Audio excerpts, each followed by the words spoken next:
ആ എടാ ഞാനേ എസ്റ്റേറ്റിലെ കണക്കുകളാ എല്ലാം ഒന്ന് ടാലി ചെയ്യായിരുന്നു. ഇനി അങ്ങോട്ട് പോകുമ്പോ എല്ലാം കറക്റ്റ് ആയിരിക്കണമല്ലോ. അതെ നോക്ക്, ഓഫീസ് കാര്യങ്ങൾ ഓഫീസിലും വീട്ടുകാര്യങ്ങൾ വീട്ടിലും. ഇനി മുതല് അങ്ങനെ മതി. എന്താ ഏട്ടാ ഇത്? എത്ര ദിവസം കഴിഞ്ഞിട്ട് ഏട്ടൻ വന്നത്?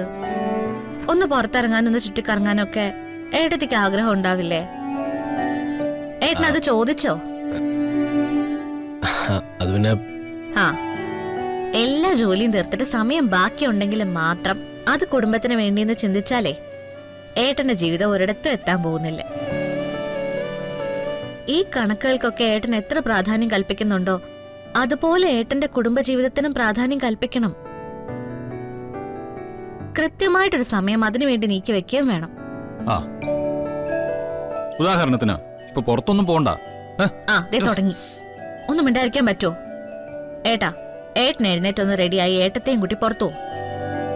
ഏട്ടത്തെ എവിടെയൊക്കെ കൊണ്ടുപോകണമെന്ന് വെച്ചാ അവിടെയൊക്കെ കൊണ്ടുപോകും. ഇത് കണ്ടോ, സത്യത്തില് ഏട്ടത്തി എന്തുമാത്രം ദ്രോഹങ്ങൾ രാധയോട് ചെയ്യുന്നുണ്ട്.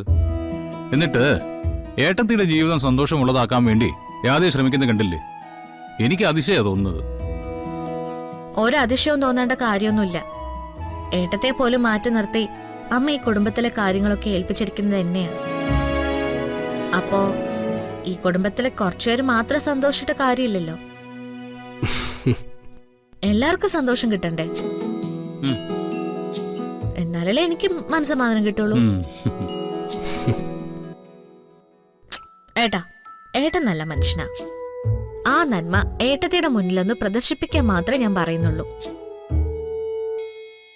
അതെ, മതി മതി, ഇതൊക്കെ മടക്കി വെച്ചേ. എടാ ഇനിയും തർക്കിച്ച ഞാൻ ഇതെല്ലാം കൂടെ എടുത്ത് വലിച്ചെറിയും. ഇന്നിനി no accounting, no office jobs, only complete relaxation. നോക്ക്, എവിടെയെങ്കിലും ഒന്ന് ഇറങ്ങി പോ മിസ്റ്റർ. ഓക്കെ ആയിക്കോട്ടെ. എന്റെ അനിയനും അനിയത്തിയും പറഞ്ഞിട്ട് ഇനി അത് കേട്ടില്ല എന്നുണ്ട. അങ്ങനൊന്നും വേണ്ട. ഏട്ടൻ സ്വന്തം ഇഷ്ടപ്രകാരം പോയാ മതി. എല്ലാം ശരിയാവും ഏട്ടാ. നിങ്ങൾ പരസ്പരം ഇനി നല്ലത് മാത്രമേ പറയൂ. എനിക്ക് ഉറപ്പുണ്ട്. ഇങ്ങനെയൊക്കെ കാര്യങ്ങൾ കൈകാര്യം ചെയ്യുന്ന ഒരു പെണ്ണിനെ കിട്ടാൻ ഞാൻ എന്ത് പുണ്യം ചെയ്തിട്ടുണ്ടെന്ന് ഞാൻ ആലോചിക്കുന്നത്. ഇന്നലെ ഓഫീസിൽ വെച്ച് ഒരു സ്റ്റാഫ് വരുണിനെ ഒരുപാട് പുകഴ്ത്തിന്ന് പറഞ്ഞില്ലേ? അപ്പൊ അവരോട് വരുൺ എന്താ പറഞ്ഞേ? കൂടുതൽ പെയിന്റ് അടിക്കണ്ടെന്ന്. അതന്നെ എനിക്കും പറയാനുള്ളത്. കൂടുതൽ പെയിന്റ് അടിക്കണ്ട ഏട്ടാ. ഇതിങ്ങനെ പലതും പറയും. ഏട്ടൻ ചെല്ലേ.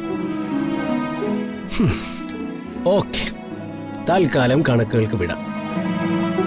ഇനി ഓൺലി ജീവിതം. ഓക്കെ, നല്ല തീരുമാനം.